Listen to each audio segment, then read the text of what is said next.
Donc dans cette vidéo, je vais te partager 10 méthodes qui vont te permettre de passer de pauvre à riche. Avant de commencer, le terme pauvre n'est pas un terme péjoratif. J'ai été moi-même pauvre, ma famille pauvre, enfin voilà, c'est quelque chose que j'ai moi-même vécu. Et le terme riche, pareil, c'est pas le fait d'être millionnaire, milliardaire, puisque selon l'Observatoire des inégalités, on est riche, je dis bien riche, à partir du double du revenu médian, ce qui fait à peu près 3075 € pour une personne seule, 5963 € pour un couple et 7852 € pour une famille avec 2 enfants. Voilà, c'est à partir de ce niveau de richesse qu'on est qualifié entre guillemets de riche. Donc voilà, moi quand je parle de richesse, je parle vraiment plus en termes de liberté financière, c'est-à-dire de pouvoir voyager quand tu le souhaites, de pouvoir acheter ce que tu veux sans avoir besoin de compter. Voilà, c'est comme ça que je détermine la richesse et le terme pauvre n'est pas un terme péjoratif. Avant de commencer, je t'invite à t'abonner à la chaîne YouTube, à cliquer sur la cloche et à rejoindre des milliers d'entrepreneurs déjà abonnés à la chaîne YouTube. Également, si tu souhaites créer un business internet, je t'invite à ma conférence en ligne, donc tu as le lien dans la description de la vidéo. C'est une conférence totalement gratuite où je t'explique comment passer de 0 à 3000 € par mois avec un business internet. Et donc la première chose que je pourrais te conseiller, c'est d'arrêter de regarder la télévision. Alors ça te paraît bateau comme conseil, mais à la télévision, il y a plein de conseils négatifs. Lorsque tu allumes ta télé, là, à l'heure actuelle, je pense que tu vois pas mal de choses, des attentats, tu vois également des informations sur le coronavirus, etc. Enfin, plein d'infos négatives. Lorsque tu vas allumer le journal télévisé, c'est très rare qu'il y ait des annonces positives. C'est beaucoup de négatifs. Et après, lorsqu'on a tendance à regarder ça, on broie du noir. En plus de ça, certains contenus sont très légers. Je pense notamment à tout ce qui est contenu de la télé-réalité. Alors certes, des fois, ça peut détendre lorsque tu rentres d'une journée de travail, mais c'est pas là où tu vas t'élever intellectuellement, où tu vas pouvoir apprendre des choses intéressantes. Donc vraiment, si tu veux passer de pauvre à riche, je te recommande de moins regarder la télé et par exemple plus lire de livres, lire beaucoup de livres business. Chaque livre va te permettre d'apprendre des choses, d'emmagasiner du savoir, etc., etc. La deuxième façon de faire, c'est de ne plus être consommateur, mais d'être producteur. Lorsque tu vas acheter différents produits, lorsque tu vas être dans une société de consommation, tu vas être consommateur. Ça veut dire que tu vas dépenser de l'argent continuellement. Tu vas dépenser de ton temps, et le temps, on sait que c'est très précieux, plutôt que d'être producteur. Dans le mot producteur, il y a produire. Tu vas produire de la valeur pour les autres et en échange, ils vont te payer. Donc, comment tu vas devenir producteur? En créant un produit, en partageant ton savoir, en proposant tes services. C'est de cette façon-là que tu vas produire quelque chose. Et c'est comme ça, forcément, que tu vas gagner de l'argent et pouvoir par la suite devenir riche. En 3, il faut arrêter d'échanger son temps contre de l'argent. Comme on le sait, une journée, elle n'a que 24 heures. Donc, tu vas être vite limité. En plus de ça, quand tu es salarié, tu es limité à, par exemple, du lundi au vendredi. Et le but, c'est pas de travailler plus pour gagner plus, comme un certain président le disait. Le but, c'est de pouvoir mettre des choses en place qui vont travailler pour toi, faire travailler ton argent. Certains, ils se sentent sécurisés avec un CDI. Ok, certes, tu as une certaine sécurité en France avec ton CDI, mais demain, si tu es viré, ou si l'entreprise ferme, ou si il se passe quoi que ce soit, tu te retrouves au chômage. Au chômage, tu vas toucher, je crois que c'est à peu près 50% de tes revenus. Donc, tu vas passer d'un salaire, par exemple, qui serait de 2000 € à 1000 €. Donc, ça va faire très mal. Alors, je ne connais pas le pourcentage exact. Ceux qui vont dire non, dans les commentaires, vont dire mais non, c'est pas 50%. Peu importe. L'idée, c'est que tu vas gagner beaucoup moins que ce que tu touchais avant, lorsque tu étais salarié. Donc, tout ça, c'est des choses à prendre en compte. Et qui dit grosse baisse de salaire, dit que toi, tes revenus, ils sont normalement liés à ce que tu gagnes. Donc, si derrière, tu as une baisse de salaire, ça peut te mettre en danger. Alors que de l'autre côté, si tu as des revenus qui sont décorrélés de ton temps et qui te génèrent des revenus, comme par exemple les business internet, comme par exemple la bourse où tu vas toucher des dividendes et là, tu n'as pas besoin d'y consacrer beaucoup de temps, ou comme l'immobilier où tous les mois, tu vas recevoir des loyers alors que concrètement tu vas pas être là tous les jours dans ton bien pour que la personne te donne son loyer. Elle va te mettre en place un virement automatique et toi tu vas toucher l'argent tous les mois. C'est vraiment avoir des revenus décorrélés de son temps qui vont te permettre de devenir libre financièrement et de devenir riche. En 4, il faut travailler dur et intelligemment. je vois beaucoup de gens, que ce soit sur internet, dans les commentaires ou ailleurs, qui veulent des résultats, mais qui veulent des résultats rapidement. Ils veulent que ça tombe tout cuit. Ils veulent avoir les résultats de telle ou telle personne. Donc ils vont voir quelqu'un qui va être comme une sorte de mentor. Ils vont dire moi je veux les mêmes résultats que lui. Mais ils savent pas qu'en amont cette personne-là, elle a travaillé pendant des années et des années. C'est comme l'exemple d'un footballeur. On voit par exemple des Neymar, on voit des Mbappé qui gagnent des sommes énormes, mais on voit pas tout le travail qu'ils ont fait en amont lorsqu'ils s'entraînaient tous les jours, lorsqu'ils étaient en centre de formation et donc qu'ils voyaient pas leurs amis, leur famille, que c'était difficile. Et ils ne voient pas tout ce travail-là, tous les entraînements qu'ils ont fait, les matchs difficiles. Voilà, c'est tout ça qui a fait qu'après, derrière, ils sont devenus riches. Mais il ne faut pas juste travailler dur, bêtement et avoir des œillères et avancer comme ça. Non, il faut aussi travailler intelligemment. Le but, c'est pas de travailler dur. C'est pas de travailler que dur, mais travailler intelligemment. Donc pour travailler intelligemment, il va falloir se former. Ça passe par la formation, par apprendre des choses, emmagasiner des choses et après les reproduire. Et surtout pas reproduire les mêmes erreurs plusieurs fois. Voilà, l'échec c'est bien, donc c'est très bien, c'est positif entre guillemets, parce que tu vas apprendre et après par la suite, tu vas pas reproduire les erreurs. Donc il faut vraiment travailler dur et intelligemment. En 5, il faut ne rien lâcher. Si tu as tendance à lâcher, et je sais qu'il y en a beaucoup comme ça dans ce cas-là, qui vont créer des choses, qui vont faire des choses, mais qui vont lâcher rapidement, tu n'auras aucun résultat. Dans la vie, il n'y a que ceux qui persévèrent, il n'y a que ceux qui sont déterminés et qui réussissent. C'est aussi simple que ça. Je vais te prendre un exemple d'un voisin qui habitait proche de chez moi. C'est encore un exemple sur le foot. Donc c'était un génie du football. Vraiment, je te le dis, c'est un génie du football. Il est allé à Clairefontaine, il est allé à Monaco, il est allé au PSG. Mais dès que ça marchait moins bien, dès qu'il y avait un souci, il lâchait prise et rentrait chez lui. Et donc, le fait qu'il n'ait pas persévéré, le fait qu'il n'ait pas été déterminé, c'est à cause de ça qu'il n'a pas réussi. Si vraiment il avait été déterminé, s'il n'avait rien lâché, il aurait réussi. Et c'est pareil pour tout. Moi, j'ai créé mes premières entreprises. Au bout de 8 mois, j'avais lâché. J'ai lâché prise, j'ai dit oh, ça marche pas, je suis passé à autre chose. Et ça m'a retardé. J'ai créé une deuxième entreprise. Pareil, j'ai pas persévéré et j'ai lâché prise et j'ai perdu du temps sur le fait de devenir libre financièrement. Et enfin, lorsque j'ai créé ma troisième entreprise et que cette fois-ci, j'ai rien lâché et que je me suis formé, j'ai appris, j'ai implémenté directement et j'ai continué sur ma ligne directrice même quand ça allait pas, c'est seulement là que ça a marché. Moi, j'ai tendance à dire c'est pas les meilleurs qui réussissent. C'est ceux qui sont le plus forts mentalement. Honnêtement, il y a beaucoup qui est lié au mental. Il y a des techniques à apprendre, il y a des choses à savoir, ok, mais c'est beaucoup au mental. Il y a plein de gens, par exemple, je parle dans mon secteur à moi, pour créer un site internet, ils sont perdus. Ok, moi aussi j'étais perdu quand j'ai créé un site internet, mais je me suis formé, j'ai fait des nuits blanches. Le lendemain, j'allais au travail, j'étais KO, j'allais au travail, j'avais des cernes, le soir je devais rentrer, j'avais les transports en commun, j'avais une vie de famille, etc., etc. Et malgré tout, je me suis dit non, je vais rien lâcher.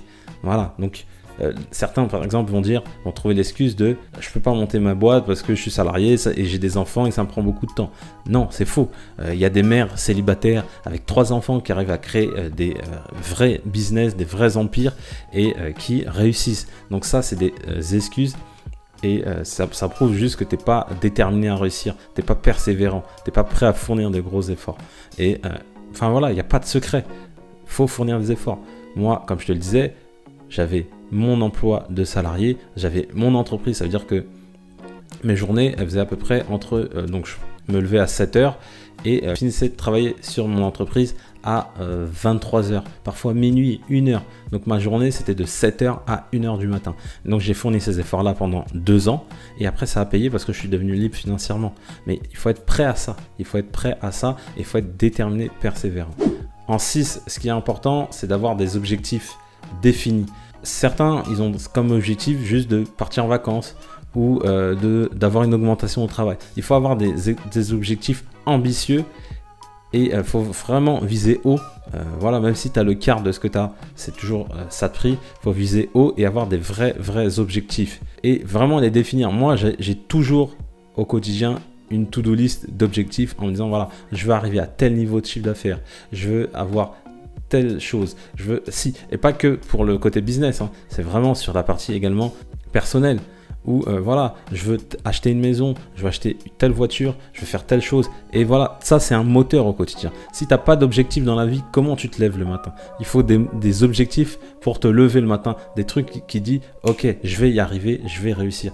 Moi, tous les matins, je me levais, donc comme je disais, pour aller sur Paris et travailler en tant que salarié. Et j'avais cet objectif-là de me dire, pour moi c'était un supplice de faire ça, d'être salarié, d'être dans la rat race comme on l'appelle. C'était un supplice, mais je me suis dit non, je vais rien lâcher parce que derrière j'ai mes objectifs. Derrière il faut que je fasse tant de chiffres d'affaires, il faut que je fasse tant de choses, tant de ci, tant de ça. Et c'est comme ça que j'ai pu y arriver. Parce que si tu n'as pas d'objectif, en gros, tu n'as pas de moteur. C'est comme si tu étais une voiture et que tu n'avais pas d'essence. Voilà, tu n'as pas de truc qui te fait avancer. Donc là, c'est super important lorsque tu veux devenir riche. Et des objectifs, note-les. Les change pas tout le temps, bien évidemment. Note tes objectifs et fonce vers ces objectifs-là. En 7, ce qui est important, c'est de trouver des mentors. Pourquoi trouver des mentors? Parce que ça te permet de te motiver, de te dire si eux ils y arrivent, moi je peux le faire. J'ai l'exemple et c'est à partir de ce jour-là que j'ai voulu créer mon entreprise. À l'âge de 13 ans, j'ai regardé Capital et tu avais un entrepreneur qui s'appelait Mohamed Dia, donc qui avait créé la marque Dia, qui avait créé une entreprise. Donc il était issu d'un quartier comme moi je l'étais à ce moment-là. Et je me suis dit, je me suis reconnu en lui. Je me suis dit, mais si lui il arrive, pourquoi moi j'y arriverai pas? Et ça c'est important, les mentors. Bien évidemment, il faut trouver un mentor qui a les résultats que toi tu veux avoir. Pas un mentor qui dit, voilà, je te dis comment gagner de l'argent et lui il gagne de l'argent de cette façon-là. Non, un mentor qui a vraiment des vrais résultats. Et avoir ces mentors-là, c'est un niveau, ça te donne un niveau de motivation sans précédent. Moi, j'ai toujours eu des mentors et au fil du temps où j'arrive à un certain niveau, ils évoluent. Plus j'arrive à un certain niveau, plus mon mentor va être plus haut parce que ça va me pousser encore à aller dans mes retranchements et aller toujours plus haut. C'est pas je vais pas aller plus haut pour être très riche, c'est pas ça l'objectif, mais c'est d'avoir un moteur en fait, un objectif et d'aller toujours plus haut. Et donc les mentors, c'est très très important. Tu prends 1, 2 ou 3 mentors maximum qui ont les objectifs que tu veux, tu vas les suivre et ils vont partager pas mal de conseils, que ce soit en gratuit ou en formation, et va te former avec eux. Et attention, quand je dis mentor, c'est pas forcément un mentor, un infopreneur, ça peut être un entrepreneur à succès comme Marc Simoncini, ce genre d'entrepreneurs qui vont pas forcément pouvoir te former, mais après ce que tu vas faire, c'est que tu vas les suivre via des interviews, via des vidéos sur YouTube, via Instagram, etc., etc. Et tu vas apprendre énormément de choses, et ça va te permettre justement de te motiver encore plus pour atteindre tes objectifs, à savoir devenir riche. En 8, il est impératif de gérer son budget. Lorsque, entre guillemets, les pauvres, ils ont tendance à payer, acheter et dire on verra plus tard, je vais regarder après où en est mon argent. Mais ça ne te permet pas de pouvoir devenir riche parce que derrière, tu vas pas pouvoir investir de l'argent, tu vas pas pouvoir placer ton argent et tu vas continuer à être salarié et tous les mois, ça va être un cercle vicieux. Tu vas attendre ton salaire pour pouvoir reconsommer. Mais il faut faire vraiment l'inverse. Il faut gérer son argent, gérer son budget, connaître ses dépenses, connaître ses revenus, apposer le tout, voir si on est à l'équilibre. Si on n'est pas à l'équilibre, c'est qu'il y a un souci, c'est qu'on dépense trop par rapport à ce qu'on a comme revenu. Donc il faut revoir ses dépenses. Une fois qu'on a revu ses dépenses, il faut épargner, se mettre de l'épargne de sécurité. Donc au minimum 6 mois à 1 an d'épargne d'équivalent de charge. Donc imaginons que tu aies 1000 € de charge mensuelle, et tu vas avoir entre 6 000 et 12 000 € d'épargne qui sera sur un livret A. Et l'excédent, tu vas le placer. Tu vas le placer en bourse, tu vas le placer dans l'immobilier, tu vas le placer dans des parts de SCPI, etc., etc. Et c'est comme ça qu'après, tu vas générer de l'argent et tu vas pouvoir devenir riche. C'est pas en consommant, c'est pas en faisant ce que j'appelle l'autruche, en ne regardant pas ton argent et en disant voilà, en fin de mois, je vais voir ce qui reste. Hop, si je suis dans le rouge, bon, tant pis, je peux plus épargner, c'est fini. Non, c'est l'inverse qu'il faut faire. C'est prendre le problème à bras le corps, regarder tes dépenses équilibrer tes dépenses, baisser tes dépenses qui sont pas vitales, on va dire. Donc si par exemple tu dépenses 300 € de vêtements par mois, ça très clairement il faut enlever ça, et ces 300 € là, au lieu de les dépenser dans les vêtements, tu vas les placer en bourse par exemple, ou tu vas les économiser pour par la suite investir dans l'immobilier, ce genre de choses. C'est comme ça que tu vas réussir. En neuf, ce que tu vas devoir faire, c'est acheter plus d'actifs que de passifs. Alors les actifs, je pense que tu sais, les actifs c'est quelque chose qui te rapporte de l'argent, et les passifs c'est quelque chose qui te prend de l'argent entre guillemets. Une voiture c'est un passif. Par contre, si cette voiture là tu la loues, ça devient un actif, dans le cas où ça te rapporte plus que ce que ça te coûte. C'est en multipliant les actifs que tu vas devenir libre financièrement. Moi pour ma part, j'ai plusieurs actifs. J'ai par exemple 2 colocations qui me rapportent à peu près entre 800 et 1000 € par mois lissés sur l'année de cash flow. J'ai un peu de bourse, donc ça je suis en train de construire ça, mais j'ai un peu de bourse, et j'ai mes business internet. Et tout ça c'est des actifs en fait. Plus tu vas multiplier les actifs, plus tu vas devenir riche. Alors que si tu es à acheter des passifs, acheter ta voiture à crédit pour impressionner tes voisins, la dernière voiture à la mode pour impressionner tes voisins, ça va te coûter cher. Si tu achètes tout, dernier cri, tu as le dernier téléphone, tu as tout ça, ça va te coûter cher. Et si en plus de ça, tu achètes tout ça à crédit, ça va te coûter encore plus cher. Donc les passifs, il faut vraiment les limiter. C'est-à-dire qu'au lieu d'acheter ta voiture à crédit, tu vas plutôt l'acheter cash. Ça sera peut-être une moins belle voiture, certes, mais en tout cas, tu n'auras pas de dépenses tous les mois. Tu n'auras pas de charges qui vont être là tous les mois. Sachant que déjà, la voiture, même si tu l'achètes cash, ça reste un passif quand même, parce qu'il faut payer l'assurance, il faut payer l'essence, etc., etc. Donc ça reste quand même un passif. Donc voilà, tous ces passifs-là, il faut les payer cash. Pareil, tout ce qui est high-tech, téléphone, etc., etc., vaut mieux les payer cash. Et c'est là que intervient le fait de gérer son budget. Si tu gères ton budget en amont et que tu arrives à bien épargner ton argent, ce genre de produits, tu peux les acheter cash sans problème. Voilà, tu vois, d'où l'utilité de gérer son budget.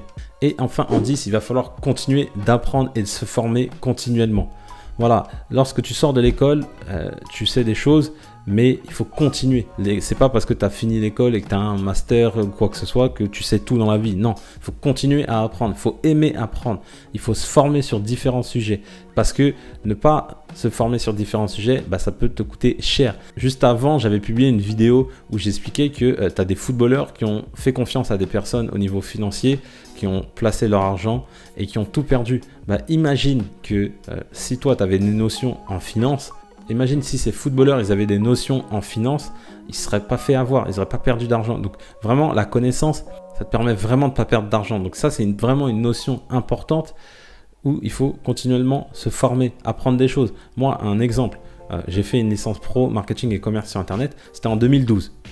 Tout ce que j'ai appris sur Internet, sur le e-commerce en 2012, 8 ans après, il y a les 3/4. Bon, il y a certaines choses qui restent, mais il y a beaucoup de choses qui ont évolué, il y a beaucoup de choses qui ont été créées entre-temps, et c'est plus les pareils qu'il y a en 2012. Donc ça évolue pas mal. Donc il faut continuellement apprendre. C'est une obligation en fait. Il faut vivre avec son temps. Imaginons que tu as un commerce. Là, à l'heure actuelle, tous les commerces ils sont fermés à cause de la crise du coronavirus. Et si ces commerces-là, ils sont fermés, ils peuvent faire de la vente par Internet. Donc, ils peuvent proposer leurs produits sur des plateformes comme Amazon, comme d'autres endroits et vendre leurs produits. Alors, oui, ça sera peut-être plus contraignant, etc. Mais il y a des moyens de s'adapter. Il faut s'adapter avec son temps et voilà, il faut apprendre. Peut-être qu'Internet, certains commerçants, ça les fait peur, mais dans une situation comme ça, il faut quand même faire rentrer de l'argent. Et du coup, pour faire rentrer de l'argent, il faut être sur Internet. Voilà, il faut anticiper toujours et ça passe par l'apprentissage. Te dire voilà, il y a une opportunité dans tel endroit parce que je me suis formé sur tel point et j'ai vu que c'était intéressant et j'anticipe cette opportunité plutôt que d'arriver au moment où je peux plus vendre en physique et malheureusement j'ai pas prévu de vendre sur Internet. Donc c'est toutes ces choses-là qu'il faut prendre en compte. Je te remercie d'avoir suivi cette vidéo. Si tu as aimé la vidéo, mets-moi un petit pouce bleu avant de partir également. Abonne-toi à la chaîne YouTube, clique sur la cloche pour recevoir toutes les prochaines vidéos. Et comme je le dis toujours, pour connaître le succès, il faut rester persévérant et déterminé. Je te dis à bientôt.